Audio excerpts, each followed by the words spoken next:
Okay, let's see. Let's turn that audio off for a second. That one's muted. And mute. Okay, now we're set up, kinda. And then we go back to this. Alrighty, yeah, we're live, I think. Alrighty.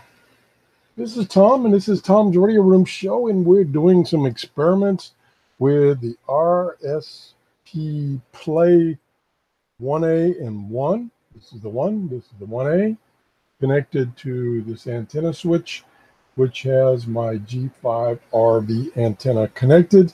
I don't have exactly the same cabling on both receivers. I have an additional short cable here on the 1 to get it away from the 1A. In fact, I'll move it a little further away.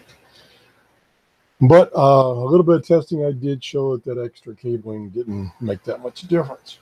So today we're going to try to do a little comparison between the reception of these two radios. This is the newer 1A. This is the original RSP1. The 1A was sent to me by the people at RSPplay. And I bought this one. Actually, one of my subscribers bought this one for me. I got it about a year ago, and I really like this. Anyway, let's get to the testing. I'll see if I can do a screen share to show you. I've got two instances of SDRUno running. I've tried to match them up as far as all the options as much as possible. So that's not a variable. I probably missed a few. So let's go to one of them. This is, and you can always tell which one is the RSP1A because it has this bias T option and it has these other filters down here. That's how you can tell. And right now, apparently I have the antenna connected to the 1. So let's connect it to the 1A. There we go. And they're both tuned right now to WWV at 5 megahertz. It is 6:05 in the morning here in Clearwater, Florida. And we'll unmute this so you can hear it, hopefully.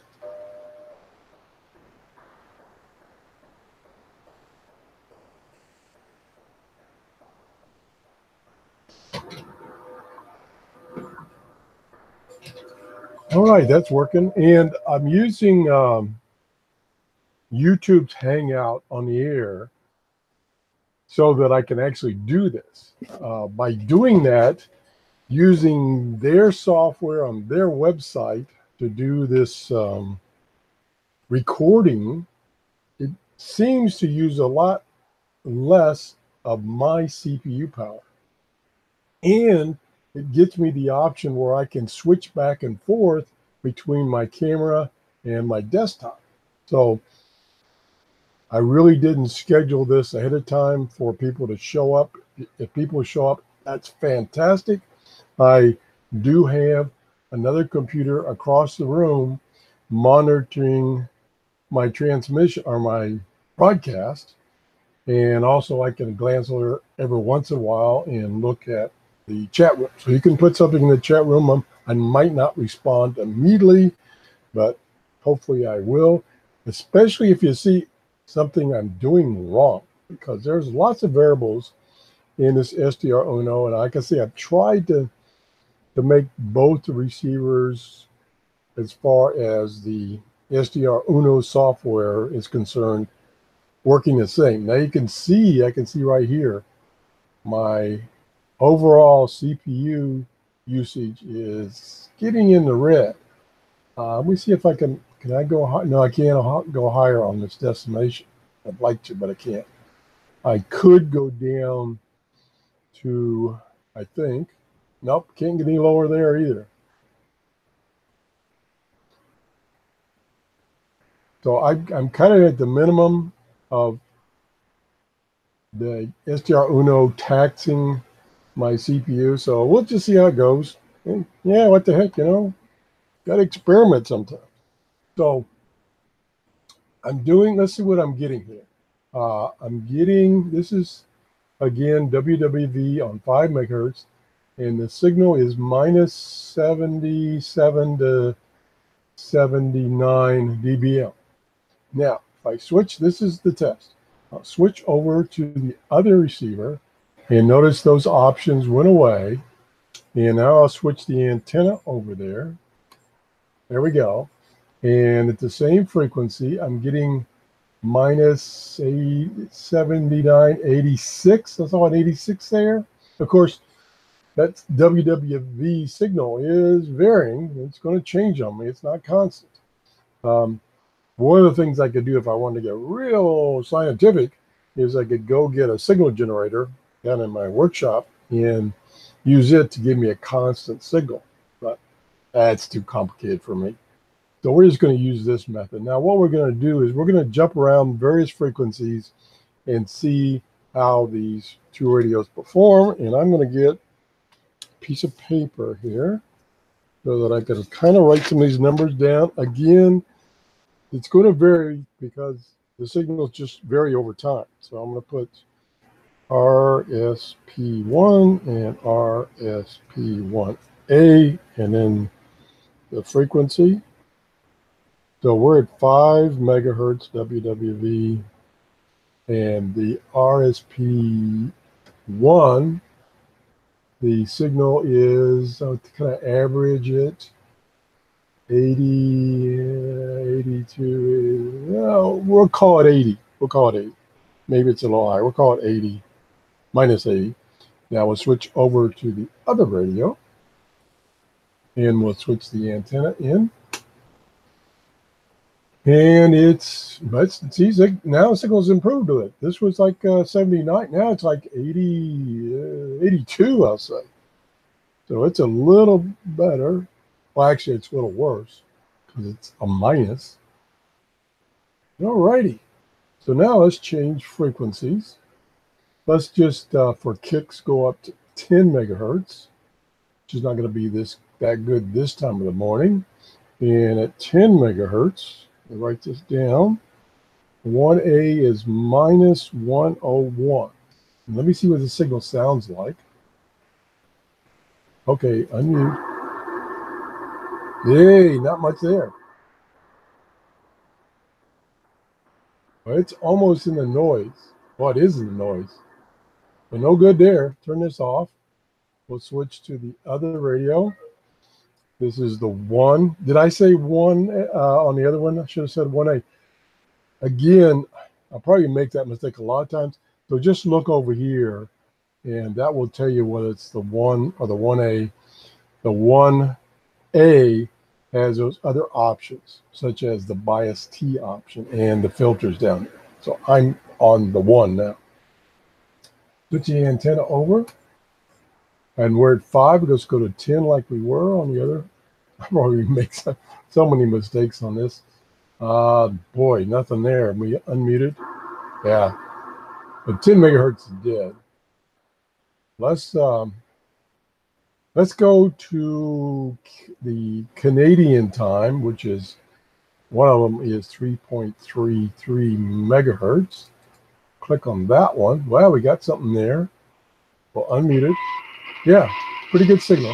Again, it's down in that lower band, which I receive better in the morning. So let's write that down. It's 3.33, and this is the 1.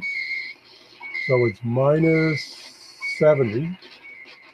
Pretty strong compared to the other one we had. Now let's switch over to the other radio. Notice here, it's the bias T option is here. We'll go to, I should have turned the audio off on the other one. Go to here. We go back and turn the audio off here. There. Now we'll come back to the 1A, and we'll switch the antenna in. Almost even like I need a script for this. Test it, and we'll unmute it. Pretty good. And let's get an average here about minus 66. A little better. Oh, that's a little better. Now let me go over and check the chat room, just in case somebody showed up, because it's much later in the day over in Europe.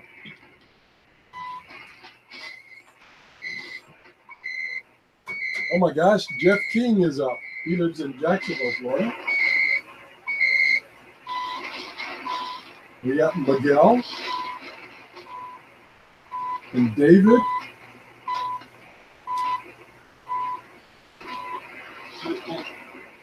And Michael.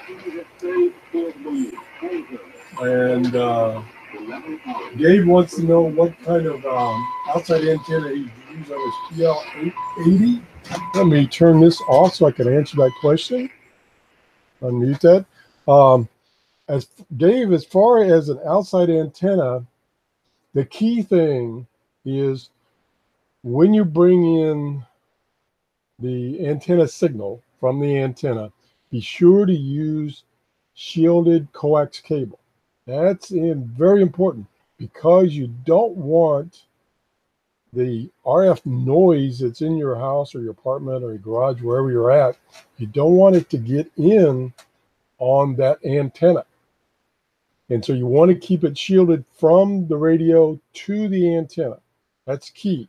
Now, as far as what antenna, you could start off with just a simple piece of long wire, like maybe 18 gauge wire. It could be shielded or not shielded. It could be bare or coated, with a thin plastic coating or just a lacquer coating.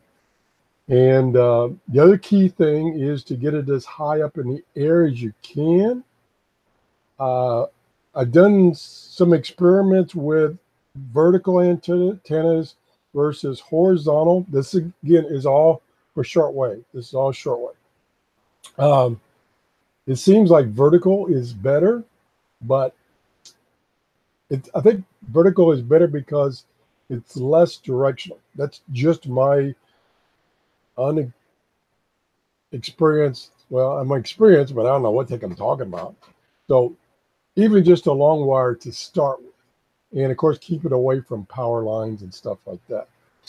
If you want to purchase one, look back at my various shows where I've reviewed antennas. I got a bunch of shows on antennas. Okay, let's get back to testing. Hope that answers David's question. Now, let's go to another frequency. We're going to go to, and of course, we got to keep it within the short, we don't have to, but we should keep it within the shortwave band because I'm using that G5RB antenna and it's made for HF. So let's go to one of the amateur bands. Normally the 75 meter band is active this time of morning. So let's select that and see if we can find a signal. Now that we should put the receiver now in lower sideband. And we got a few strong signals. Let's just grab this one here. Unmute. We're a little bit off.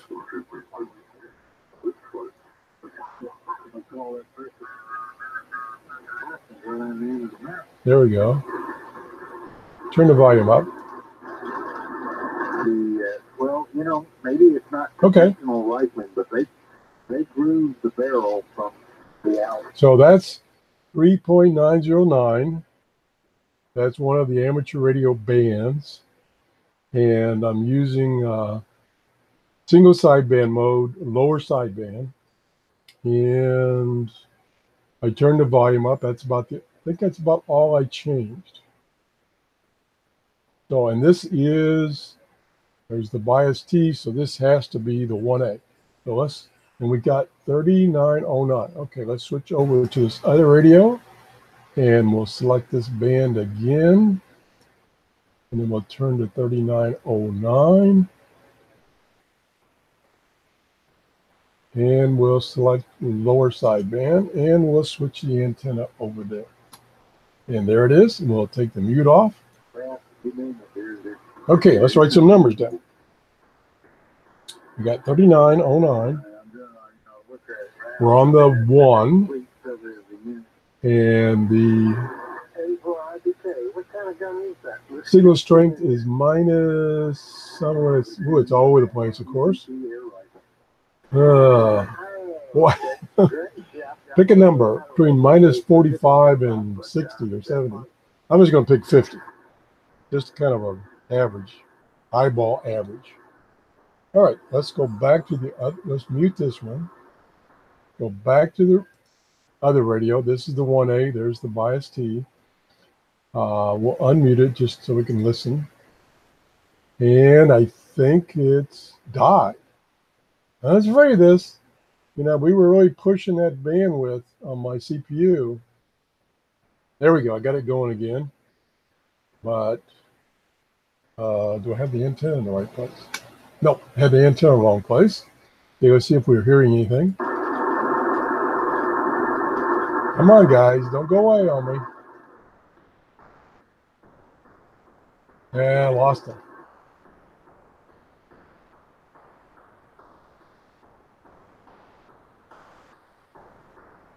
That's the one variable I can't control, is whether people are transmitting. Oh, no, it's come back. It's come back. Okay. There he is. Accurate. And they can get up some velocities too, especially the PCP ones. Yeah, the one this is moving around too much.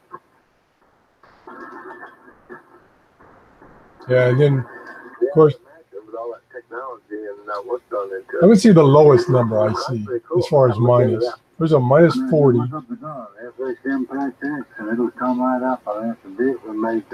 Okay, I saw a minus 40. Let's go over to the other one. So that was on the 1A. And like I say, that was the lowest negative number I saw. For the 1A, this is not, this kind of empirical testing here. Get the antenna back over, and of course he's not transmitting. And so let's unmute it so I can. That's somebody else. There we go.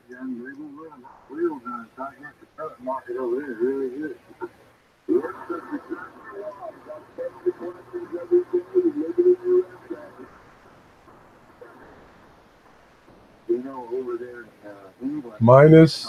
They're limited to 12 foot-pounds of energy on these PCPs. I think mine here. I think I saw a minus 58. So even though it's not a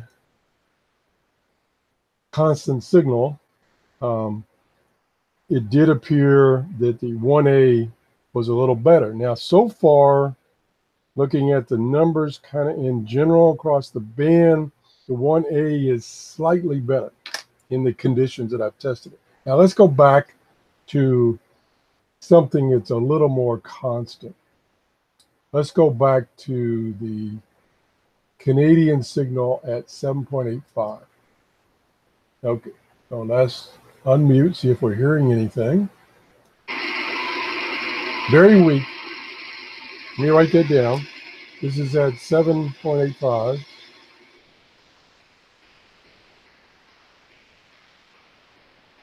And the best is about minus 85. This is the one. Okay, let's switch over to the other one. Go to that frequency. Switch the antenna over. And it's fading out. Oh, I got it muted. Whoa. Kind of loud there. Let me mute the other one. I'll have to keep track of here. Okay, we're on the 1A. And we're doing about best case. I saw a minus 80. That was best case. So that's minus 80. The other one is minus 85. And of course, we got a lot of things that are changing. Let me take a break here and go look at the chat room and see if anybody's got any questions or any comments like you look like a dummy, Tom.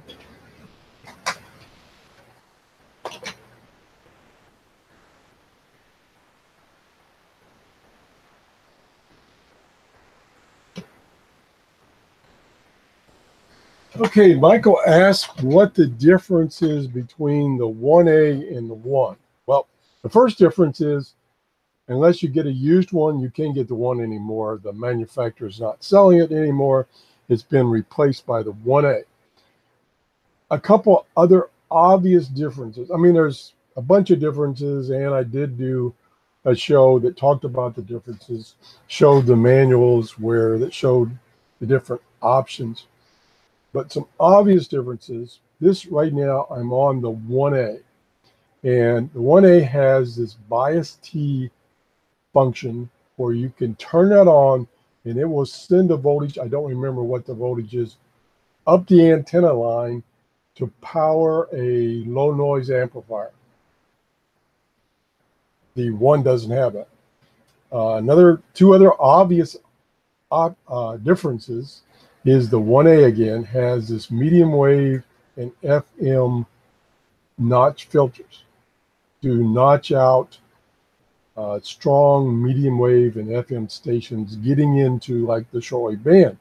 Now, if you go back to my old shows where I was testing the 1, where it didn't have that, I had to buy, and I can switch maybe, see if I can do this. Let's see what happens here.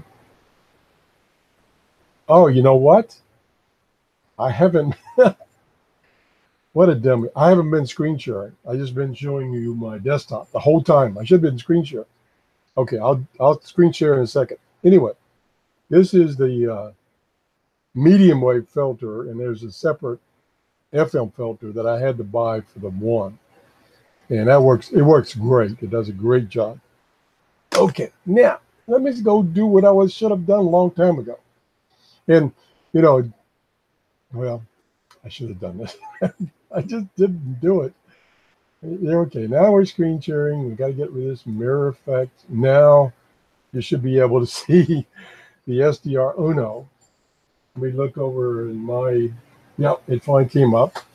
This is what I thought you were looking at, and I apologize. I thought I had switched to screen share, and I got so busy babbling, I forgot to. But anyway, I have 2 instances of SDR Uno running. Down here on the bottom, can you see the bottom? Yeah, you can see the bottom. Down here, all these screens are for the 1A. And the ones on this side, they're all for the 1. Right now, and this is what I've been saying, but I thought you were seeing it and you weren't. These are the obvious differences that you can see on the screen about the 1A. As you can see, this bias T option, the medium wave FM filter option, and the DAP option. That way, that's one way you can tell which radio I'm on. Now I'll switch over to the 1, to select one of these, and those have gone away. So those options are gone. So just trust me. Trust me. Why would you trust me when I'm screwed up like I did? Overall, the numbers from the testing I did, which were at 5 megahertz, 10 megahertz, 3.33, 3.909, and 7.85, overall, the 1A signal strength was about 2 to 5 dBm lower, because they're minus numbers, which means it's strong. The signal is stronger on the 1A. So the 1A is doing a little better job, kind of in the mud. So I'll go back and I'll repeat a couple of those since I didn't have the screen up. Oh my gosh, what a dummy. All right, we are right now on Canadian time at 7.85. And this is the 1, and the antenna is switched to the other one. So there it goes. And that signal has, well, it's still there. Let me turn the audio on. It's pretty weak.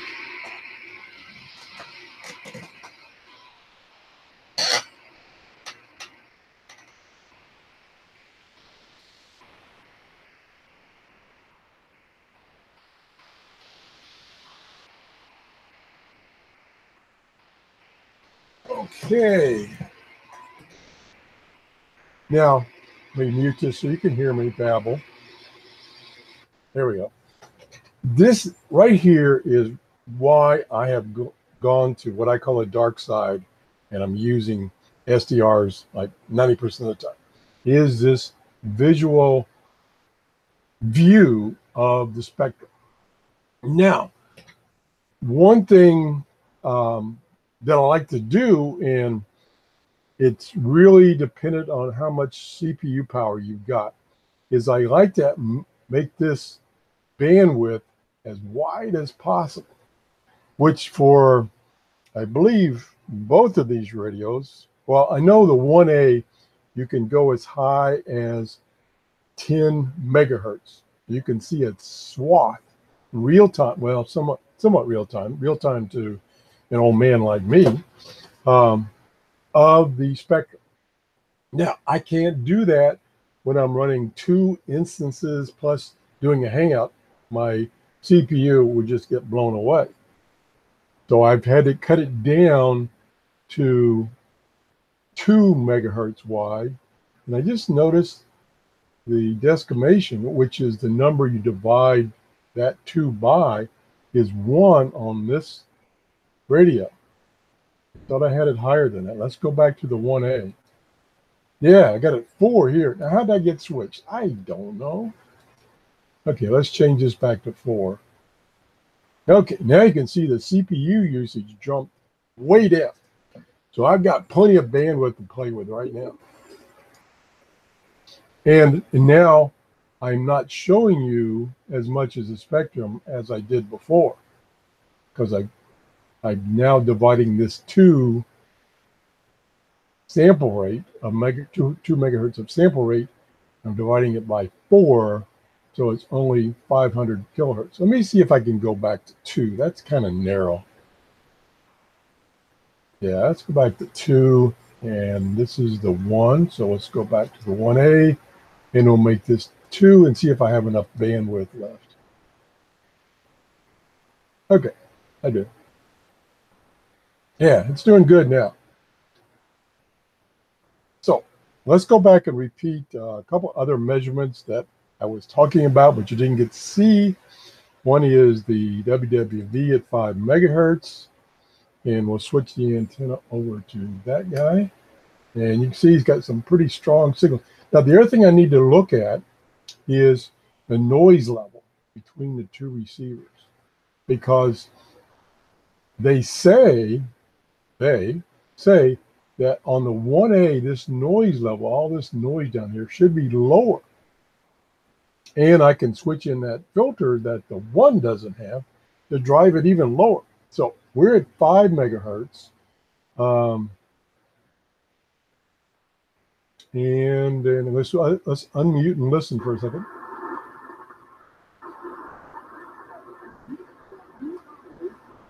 It's struggling.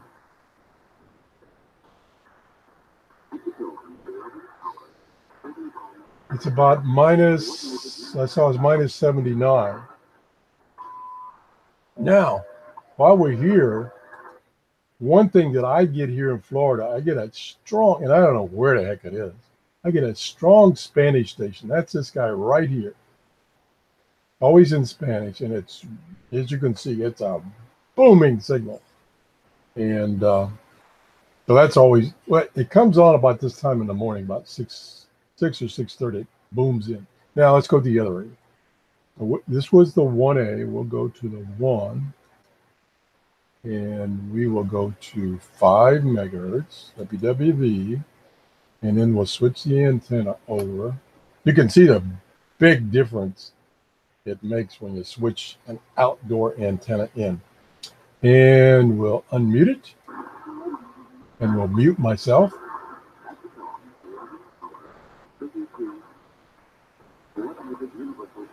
So it's about the same. There's a minus 74. Of course, it's fluctuating because band conditions are changing. So I'm going to conclude, if I can, and I'll check the comments, see what you guys think. It looks like the 1A is a little more sensitive than, excuse me, than a 1. Now, let's look at the noise threshold, and we'll we'll start right about here,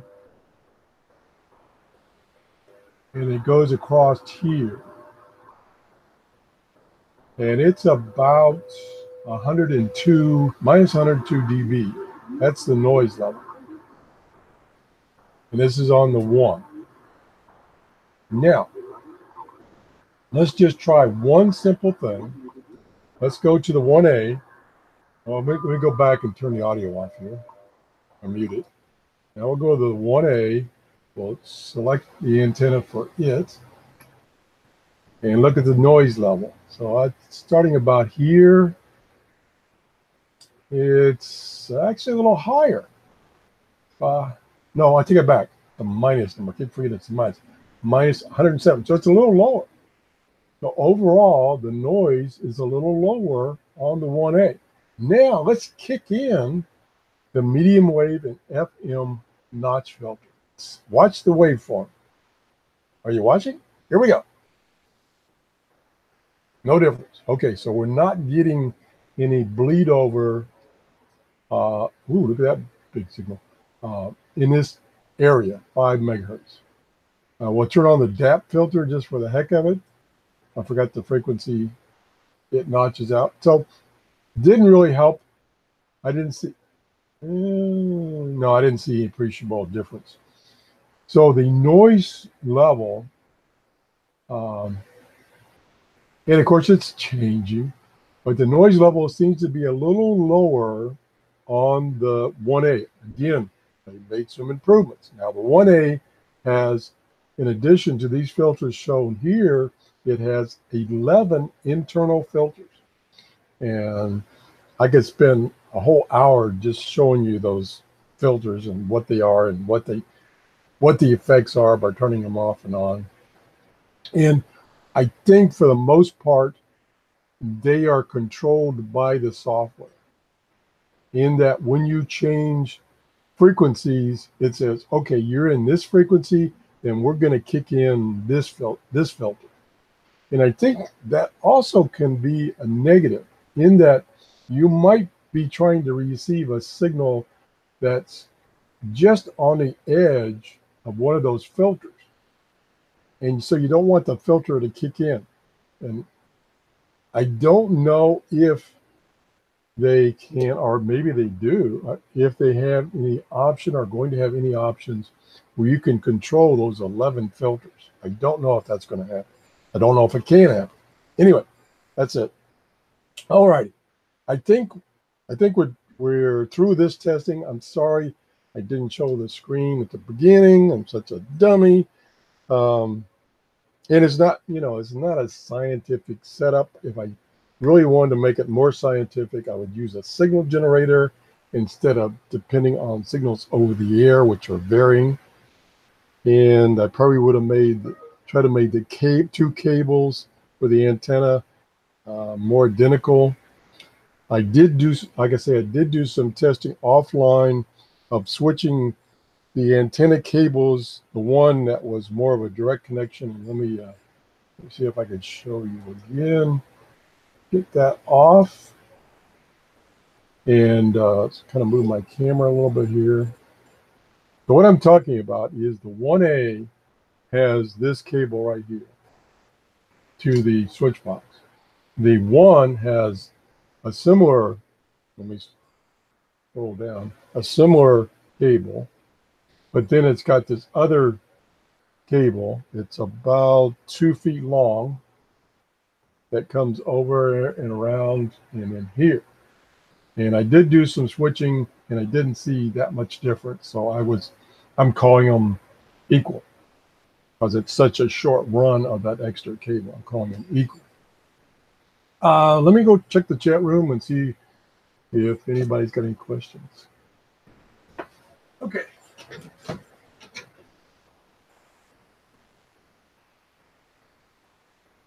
Oh, we got quite a few comments. Let me back it up here. Okay, Raymond Jones, and he's in Australia. Hello, Raymond. What time is it in Australia? Must be guess it's late at night. Late at night. Okay. We got jackknife something. Hey, if you admit mistakes, you are trustworthy. Well, I have to admit mistakes because I make so many of them, and I don't want to mislead people. I put in all my descriptions under my videos that I'm no expert, and I'm definitely no expert, especially when it comes to SDR That is a complicated program. A lot of people shy away from it because it has so many things that you could change or touch or switch that completely mess up your reception. Yes. Thanks. Thanks for the comment about my setup. Yeah, it turned out pretty good that I could get everything in the frame of my video camera. By the way, that plaque I picked up at a Hamfest a couple of weeks ago. There was a lady there that were making these plaques. And as a matter of fact, yeah. And I went over to see her near the end of the Hamfest, so it didn't give her enough time to finish it before they closed the doors, so she mailed it to me. And she's going to send me another plaque, basically advertising her service so that anybody could get these. That particular one was $15. It's a license plate plaque without the holes. It has them both ways. And since I was going to use it on my desk, I didn't want the holes. She also makes much smaller plaques, like credit card size plaques. That one, the big one there you see, is $15 plus $5 shipping. Okay. Let's see, what's the... Yeah, Jack says waterfalls are awesome for finding signals. Yeah, that is why I've gone to the dark side and using SDRs 90% of the time. Because I'm, as far as shortwave and any other bands for that matter, I love to search. I don't like to tune a station and listen and just sit there and listen to it. I like to find new stations, new to me. Like, I've still got a quest for finding or hearing a long wave station. I did a show a couple of days ago where I tried with my new RSP1A, and I was unsuccessful. I asked Rob on the 741 channel to try up in Connecticut where he lives. So he's closer to Europe, and he's right, well, not right, but he's near the Atlantic, where I'm on the west coast of Florida, and I've got Florida between me and the Atlantic. So I thought his possibilities would be better. And this morning he sent me an email, and he did receive a station. So there is hope that I might be able to receive a station. I also got an email on that show that suggested I listen like 2 to 4 a.m. in the morning here at my location.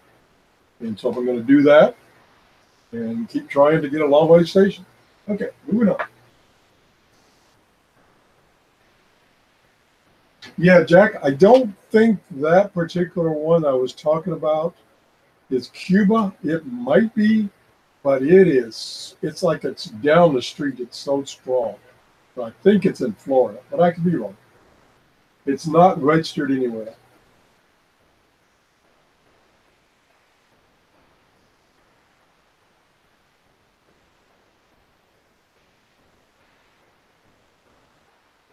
Yeah, Jack, if you want to get a SDR that will work good without a converter on the HF band, the RTL-SDR, I've done several reviews of that. It's $25. You can get them off of Amazon. You can get them from my Amazon store. And they do a pretty good job compared to these regular dongles that weren't made to receive HF. And I used those. I used that for quite a while, and then like I said, one of my subscribers bought me the RSP1, the RSP1, and I've fallen in love with it because it just blows everything else away. And it's you can't buy that except used now, but the 1A you can buy now. That's the replacement one. Has more capabilities. Is overall, they say it's a better receiver, and it's the same price as the closeout price of the one, which is $100 plus shipping, basically. And you can get those in the United States at HRO for like $120. All right, caught up? Nope, not caught up yet.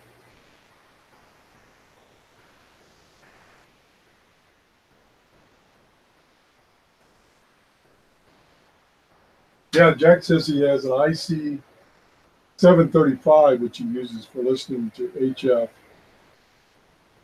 the shortwave bands. There's a little discussion about using amateur radio rigs as a broadband HF receiver, and the general discussion is the bandwidths on amateur radio equipment are narrower than, say, a good SDR or like a Grundig 750, and that's because they want to keep down spurious transmissions coming in from other signals than the one you're trying to communicate with. I have a couple of amateur radios, and in general, I would say, yeah, that bandwidth limit on the amateur radios does kind of get in the way a little bit.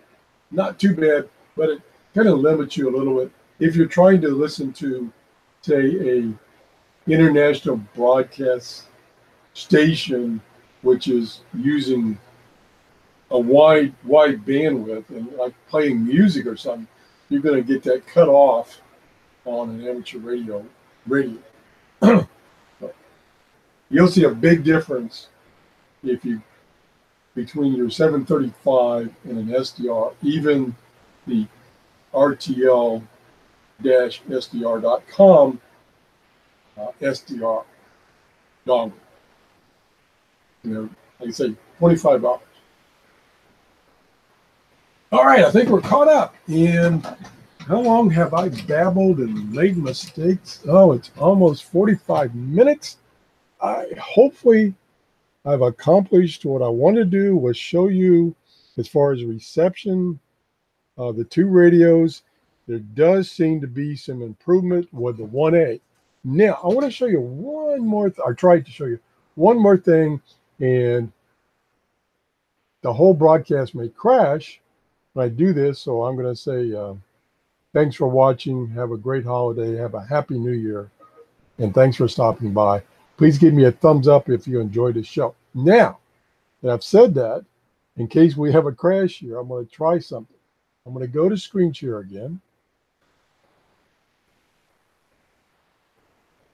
And I'm going to get this out of the way. Now I'm going to close down SDR Uno. So I want to show you something. And that's something I didn't realize is sometimes when you close down, and maybe it's the one you open first, instance of SDR Uno, it closes both down, that's nice. Okay, now what I wanted to show you is not this. I wanted to show you this. And I still don't understand why.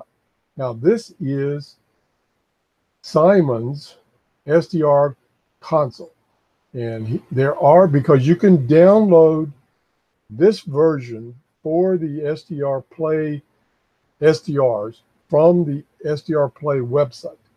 And so this has the drivers built in for their radios. As you can see right now, I have 3 versions installed. I have one for the 1, one for the 1A, and one for the 2. Now I'm going to select the 1A, which is the one I normally use. Look at, well, this might be, I better crank this down. That might be too much for my computer. I'm going to crank it down to 4 megahertz bandwidth. Start it. So I'm going to start that radio. Now the question is, where do I have the antenna? Okay, there's the antenna. Oh, the antenna's hooked up. I'm going to mute this temporarily. Now, notice the noise level is so low that it's off the screen. I'm not sure why the noise level is so low using SDR console. I mean, that's good, but I'm not sure why. Now I'm at 8 megahertz. So let's go to, I've got favorites here. I got WWV, so let's go to 5. That's where we work. And you can see some really strong signals. Now let's do it auto on the waterfall here as far as the colors. So there's the colors. There's those 2 strong signals. Now one of those might be Radio Habana in Cuba. And the other one, I think, which might be this one, and then this one might be the local. And then here's WWV. Look at that signal. That signal is minus, according to this program, that could be a variable too. That signal is minus 64, I think it was. That's the lowest number. And let's just listen to the audio for a second. We're getting some crashes. Storms are coming in. There will be storms here today or tomorrow. So theoretically, this is showing you the same units minus dBm. And theoretically, if the signal hasn't gotten stronger, which it may have, we're down to minus 60, 63 compared to SDR1A. And overall, that's what I've noticed with SDR console and its setup, whatever this setup might be, it seems that the receiver is more and more, very much noticeably stronger. Now, if we go and move this threshold, lower noise level, move it up some, you can see this is pretty flat. Now, this is the bandwidth, I think is 2, or is it 4? It might be 4. Bandwidth is 4. So let's go back to 2 is what we had in the other program. And notice the noise level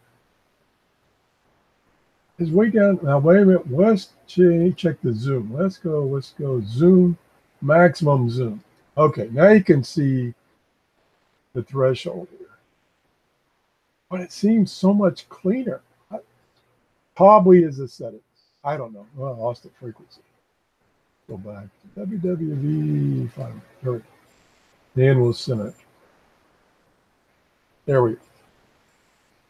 So I don't know if it's really this program and whatever the configuration is better, more sensitive on this radio or not. What do you think? Now here, I'll tune just quickly over these 2 strong signals, what frequency they are. There's 5.01, and down here in the database, it says it might be WRMI radio in Miami, which is about 600 miles south. And that could be, and it said, does it say? No, this says it's in English. Let's listen, see if it's English. Ajo y especias. No. En algunos lugares se ponían frutas secas en la mesa al lado de unas frutas secas, ajo, una jarra de miel o una manzana, como expresión de. So I think this is a local station that's not in the databases that you look through, such as this one down here. And I think it's close. Now this signal is humongous. Let's listen to that one for a second. Spanish again. Let's tune up just a little bit.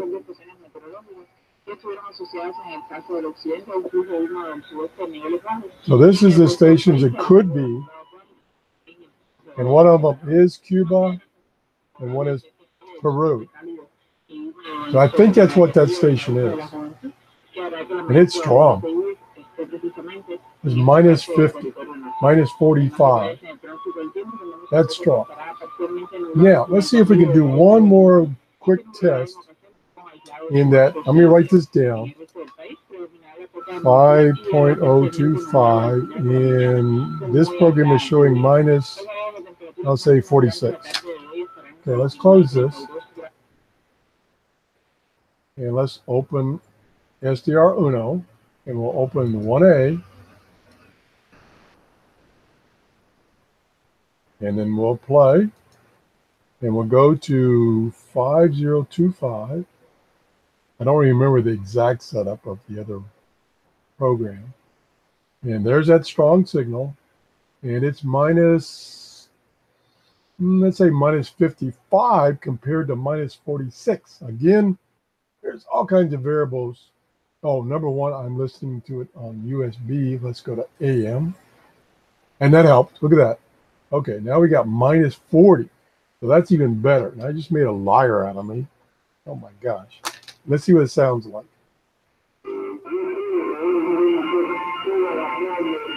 A little distorted. I'll probably get something else wrong. Let me turn this off.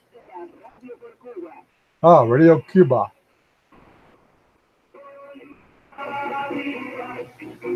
Seems a little distorted. I'm not sure why.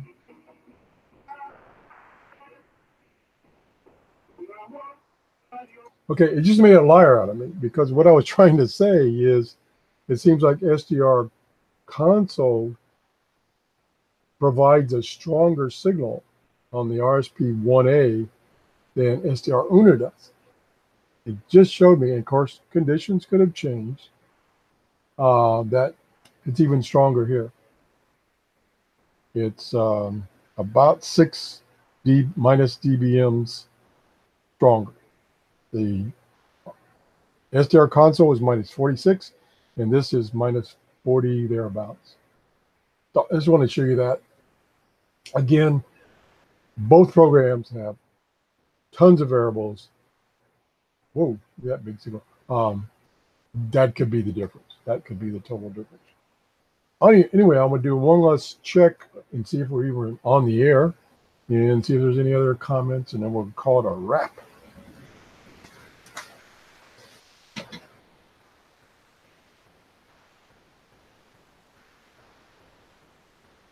Okay.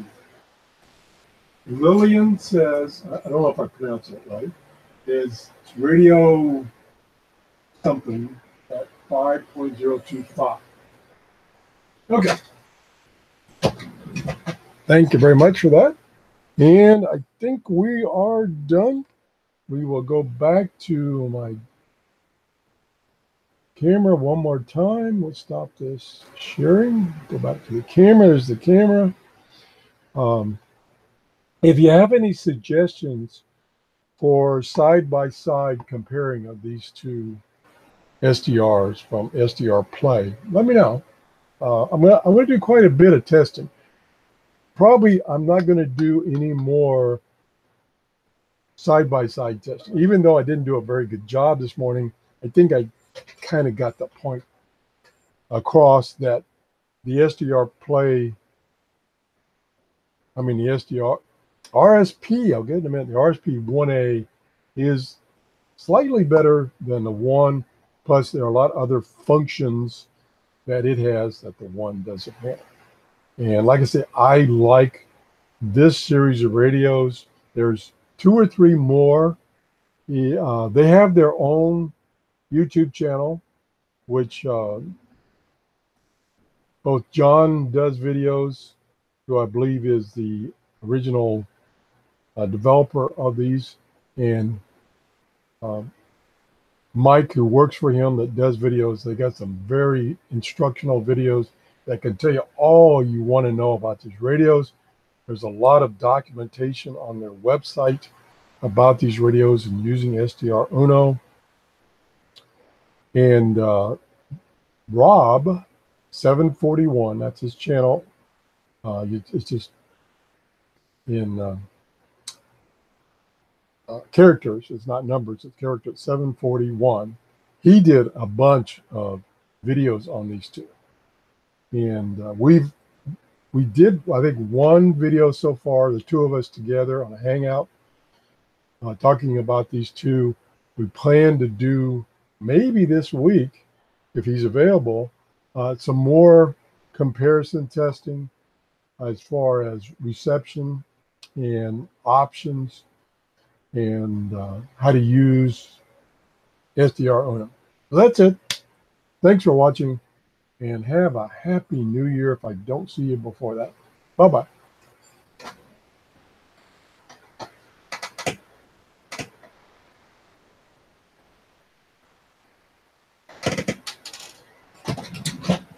And thanks for everybody that left comments. Appreciate comments. That helps me out. Have a great day. Bye-bye.